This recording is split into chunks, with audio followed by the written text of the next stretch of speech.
Hello, hello, hello, and welcome back to the Long Walk Podcast with your girl Haas, where we talk about wellness, creativity, and other musings from an elder millennial. Your girl is older, wiser, stronger, and I know you are too. For today's episode, we're talking about being afraid of friendship. I can tell you that I am already a little apprehensive about this episode because I was kind of hiding from it, finding a million other things to do other than record this episode. Friendship is a touchy topic for me. I have never, or rather, it has never been easy for me to make friends. Not in my childhood, adolescence, or adulthood. I think there's many reasons for that, and we can touch on that later. But I think one of the main reasons that I have further understanding of now is just my own quirks. I was doing a lot of masking as a child, a lot of masking as a young adult. I was not fully aware of my neurodivergent tendencies in a way, especially not in the way that I'm aware of them now. And so I didn't really understand why I just couldn't connect being neurodivergent and masking and not even knowing you're masking, just feeling uncomfortable. It was hard to make sense of that. And, you don't know what you don't know. And when you know, you know. And so I think that definitely played into that. I think also how I represent myself, going back to the masking, I was able to mask really well. And so that made people's perception of me very different from or rather who I actually am.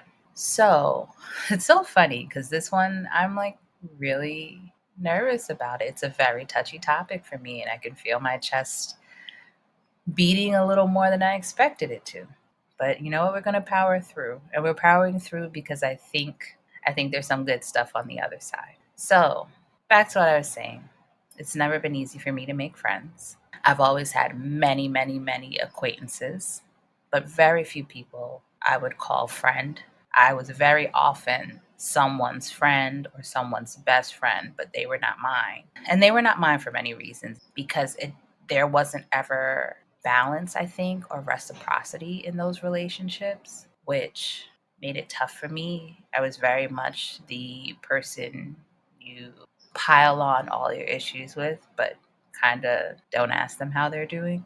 And I was used to that role. I know I wanted more. I know I needed more. I'm everyone else's best friend. No one's mine. And even when I think about friendship or just relationships in general, I think romantic relationships were never easy for me, but platonic relationships were always, always much harder. And I think sometimes it's because, well, first of all, the first thing is I'm always going to put it on media. I should have renamed this podcast Blame the Media, because we constantly see romantic relationships in media and from a very early age. So we're constantly being shown that that's the most important type of relationship. Or not even that it's the most important type of relationship, but it's the relationship where we're shown that there's things to overcome, there's things to discuss, there's things to build and grow with. And then friendships are kind of that side extra thing that it's there, it's nice, it's fun, but it's not that important. And I have always disagreed with that. I have always felt that all relationships, maybe they are not equal, but they are almost equally important. I don't know if I'm going to get pushback on that. I don't know if I'm going to give myself pushback on that. But when I think about it, I just always felt that platonic relationships were just as important. I felt that if you had that kind of balance, they could only help your romantic relationship flourish, because then there's so much to share in those relationships. I don't know. I don't know. I've always felt that way. I've always felt like sisterhood was incredibly important. And that's a separate thing. I'm always like, I think about sisterhood, I think about brotherhood, but what is the multi gender word for that? I guess it's siblinghood. If you have a better word for that, please let me know. I would love to hear that because I've always thought about that, especially in terms of I was never just I think sisterhood is great. I was never only looking for sisterhood. I always wanted friendships of every gender and I typically had those, but I don't know what you would call it. So I'm gonna go with siblinghood. But I always thought that was very important. I always, and don't laugh at me, but I used to like look at like Oprah and Gail and just always feel like, oh, when I grow up, I'm gonna have my home girl and we're gonna have businesses and then we're gonna find partners and we're gonna have families and we're gonna live right next door to each other and it's gonna be so cool. all those thoughts. I was making up big stuff in my head because I just really liked what that looked like. Where you grow together, you learn together, you create your world together. When I say all this, I'm like maybe I put too much pressure on what friendship should look like. I probably did. I probably have some old friends who would definitely say yes. Yes, you did that. Because even if I think about how I fantasized about like this great friendship partnership, I, in some ways, was really could be hard on my friends, especially in my adolescence when I felt like they were not being or reaching their fullest potential. I think I have more understanding now as I get older, but selfishly I think I thought like, if you're not being everything I think you could be and that I know you could be, you're also ruining my dream. And as I say that out loud, I'm like, that is super fucking selfish. Wow. Wowzers. But, we said we're going to be honest here on this podcast, so that's what I'm going to do. But yeah, I did think that I had friends with just so much potential and potential for their lives, like to be fantastic people. Like, and not that they weren't going to be fantastic people, they're probably fantastic people now.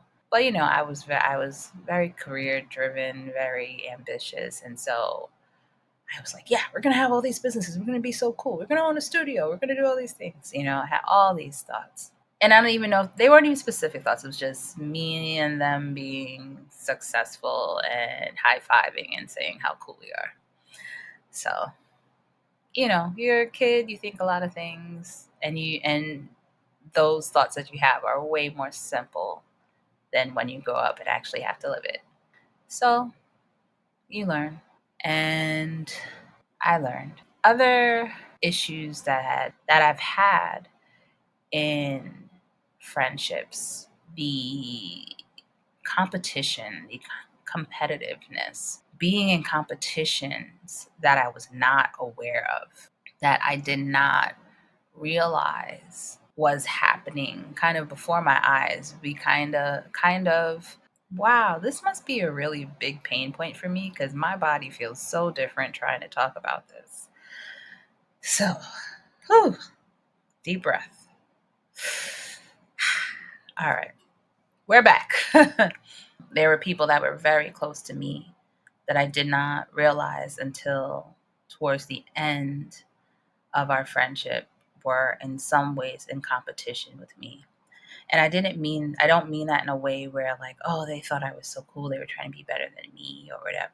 I don't even mean it in that way. I don't mean that there was something that I was better than them or they thought that, but that they didn't feel in unison with me. They didn't feel like we were even. And I'm sure I've said things in those friendships that could be interpreted in odd ways. And I say that because I'm saying that ah, ah, ah, all the thoughts, all the feelings. I think I'm saying that because okay, I'm going to do something I don't normally do, which I'm trying to work on. I'm going to take a big sidestep for a second. Here's some truth about me. When I very much care about someone and I'm working on this, I may not always honor my boundaries, and I may not always speak as truthfully about the situation because I love or I have loved them, and I have trouble seeing them in a light that isn't a flattering light. I'm saying that because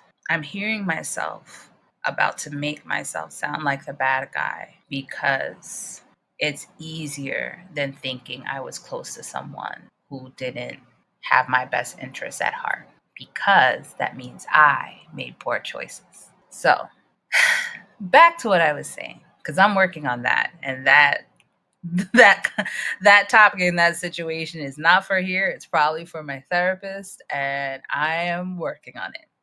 So, what I noticed in what I was previously saying was I was going to make it sound like I did something wrong.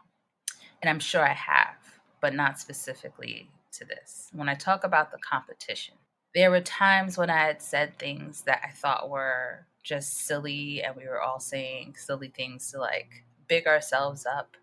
And I thought that my friends would say the same. I did not recognize that they were interpreting that as a competition between us.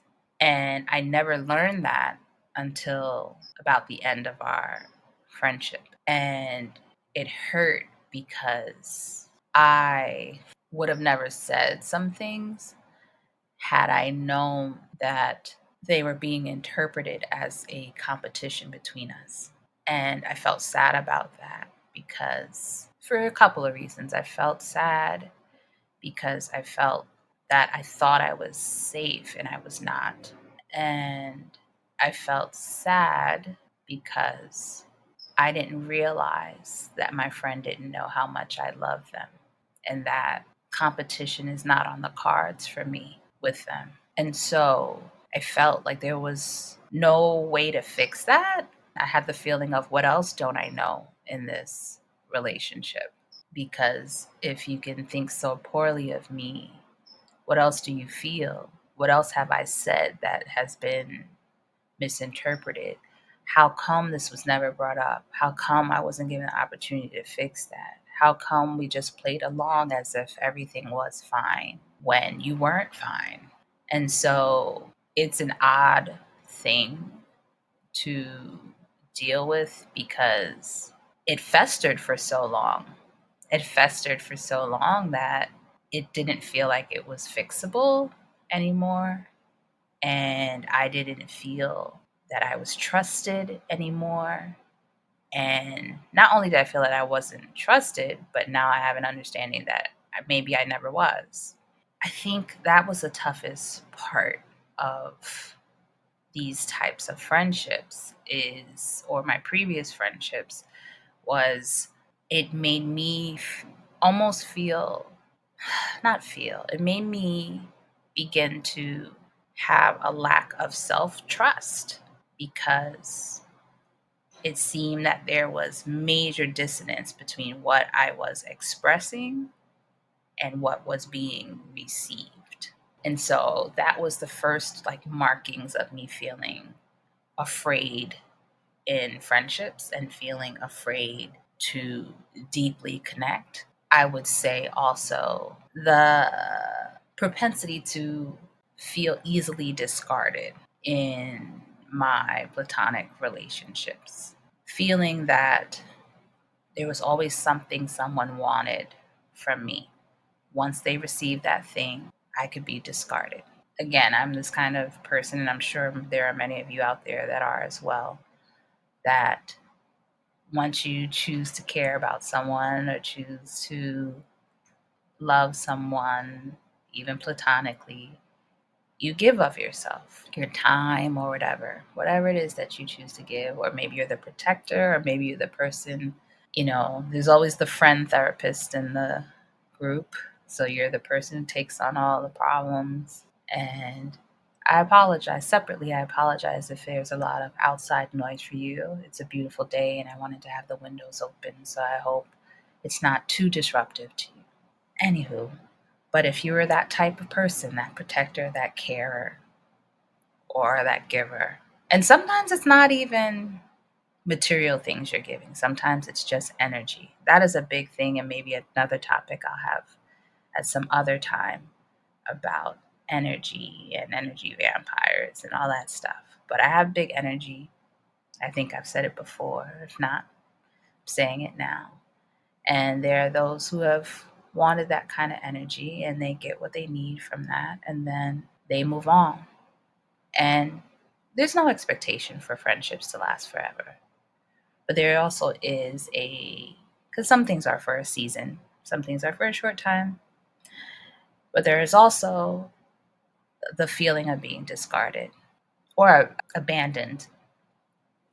And I've experienced that many times, and that's been very, very hard because there's no closure. You don't know what you did wrong, if there was something you did wrong. It's just that's what happens. So that's another reason for my fear of friendship. Then there are and I'm going through this list so that we can all just talk about it and see what the next steps are. So I hope it doesn't sound just like, me rambling about all my problems, because I hope that's not how this feels. I don't really interpret them as problems. Now I think it's just a history that I've experienced and a space to learn from. The other thing I think has been very long-term friendships that become family in the worst way, where it feels like you're connected because of history, the same way you're connected like through blood, and you don't grow anymore, and you don't ask more of yourselves. You kind of stop respecting each other's boundaries. You kind of stop hearing each other. You kind of stop being caring with each other because you just feel like the friendship just exists. It doesn't matter what you do to it, it's going to always exist. I personally don't like that because I do think that, I'm like, yes, I sound like I'm no fun, but even in familiar relationships, I think that there should be always growth there, not to assume that anything will last for any amount of time if you're not putting in some effort into it. And not huge amounts of effort, because I think, or rather, I don't want to speak for everyone. For me, it doesn't feel like huge amounts of effort because I think you're supposed to remember that we're always ever changing and growing, and that some of our needs may change. So it makes sense to check in and see, does this still work? Does doing X, Y, and Z still work for our friendship?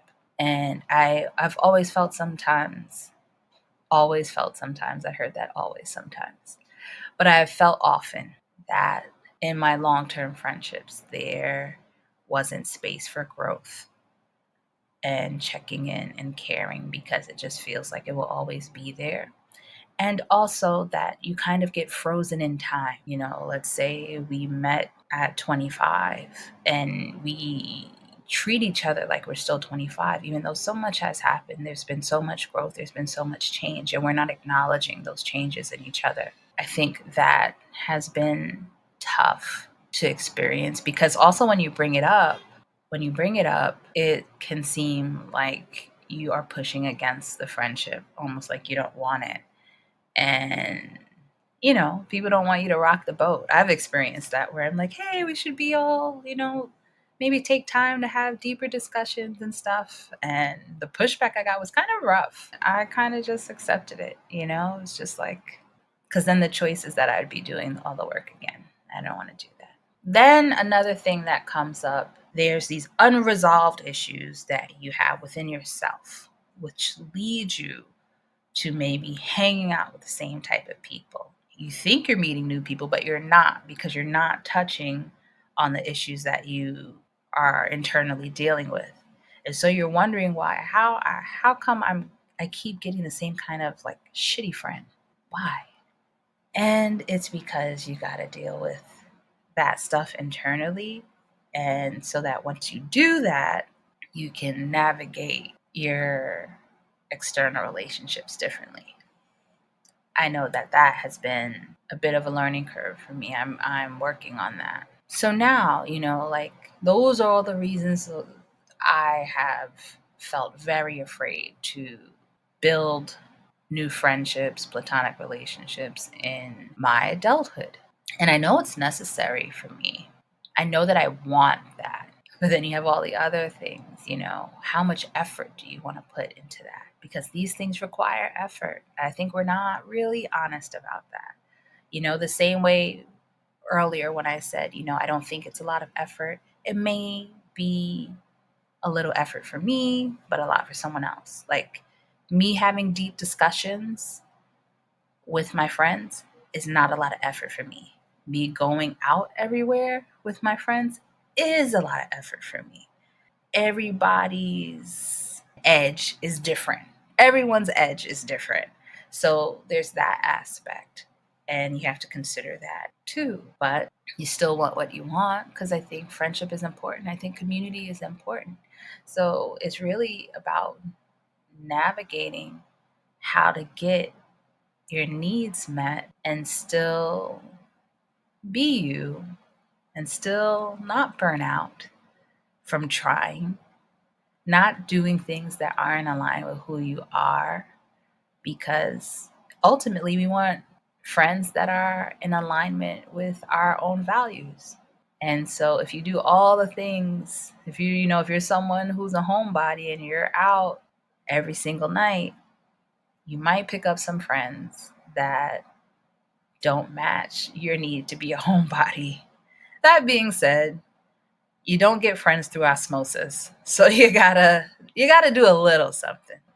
There are people who want those surface level friendships, and that is fine if that works for you. That is really fine. But also, if that's not what you want, then you have to give of yourself and be willing to be potentially hurt again. And that has to be okay. And even when I say it out loud, that sucks. Like, no, I don't want to be hurt. And so if I don't want to be hurt, then I don't challenge myself. But then you still have that feeling of longing for connection. Ain't it something, y'all? All this human stuff, it is not easy. I would say also, I'm someone who needs to feel emotionally safe. And that is extremely tough when you also want to build community, because the truth of it is that if you want to find community, you're not going to always feel safe. You're going to have to get vulnerable. You're going to have to open up. And that gives way for someone to trample on your feelings. That's the chance that we take. We hope that we build better boundaries, that we listen to our voices better, and that leads us into spaces with people who are like-minded and who want what we want, because we're all human. We all crave connection. I am one of those people who loves being alone. I love being alone. And I still crave connection. I still crave community. It's hard to find that balance because you have to find people who also understand that you like alone time. That's been a huge thing that has been hard for me, because I have seen many times that it has maybe felt to others that I do not care about them. I feel bad about that. And I think I've tried to express and show that is not the case, and find that balance between making sure I stay me. I don't start going out there masking and acting like I'm a party girl, because I am not. But finding the balance, making sure I give to me, which means alone time, and making sure I show up for them in ways that makes them feel cared about, but also is in alignment with who I am. And that's real work. And it's not easy. I think there's a lot of room for trial and error. And you just hope you find the people who are willing to do it with you. I've been thinking about friendship for a long time, because I just feel like we don't discuss it enough. To the point that a while ago, read the book Big Friendship. by Aminatou and Friedman, and it discusses the work that they've put into their own friendship. I think even at one point they went to like couples therapy, and it was interesting and eye-opening because it was the first time I had really heard of other people feeling intensely about their friendships in a way that they in the way in which they wanted to really work on it and navigate how they could make their friendship work throughout adulthood. I highly recommend this book to anyone who is considering it. And I think that's just something we should think about. All the relationships are important. Our romantic relationships are important. Our platonic relationships are important. Our familiar relationships are important. And I think that they have real room to flourish if we have the maybe heavier conversations. And sometimes the heavier conversation may just be, hey, I want a surface level friendship. I don't want to deeply connect in any way. But that we know that, so we know what to bring to the table.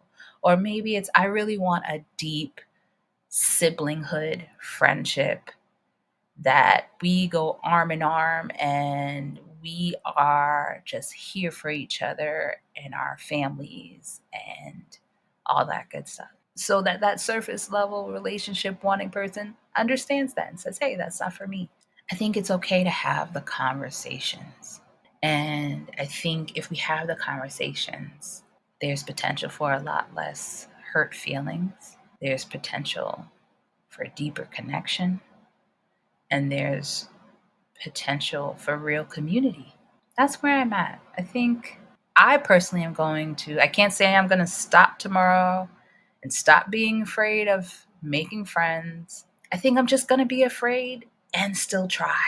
I'm going to meet up with people when I say I'm going to meet up with them, and I'm going to have better conversation, or what does better mean, but maybe deeper conversations, ask about people's lives, see if they actually care about my life, and go from there, because that's how you learn.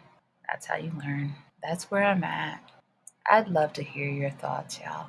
You can always find me on Instagram at The Long Walk Podcast, YouTube at The Long Walk Podcast, Twitter at Hasina Music, and Facebook at Hasina. I'd really, really love to hear your thoughts on this one. Thank you so much for listening to The Long Walk. I so much appreciate it. I look forward to continuing this walk with you. See you soon. One love. Peace.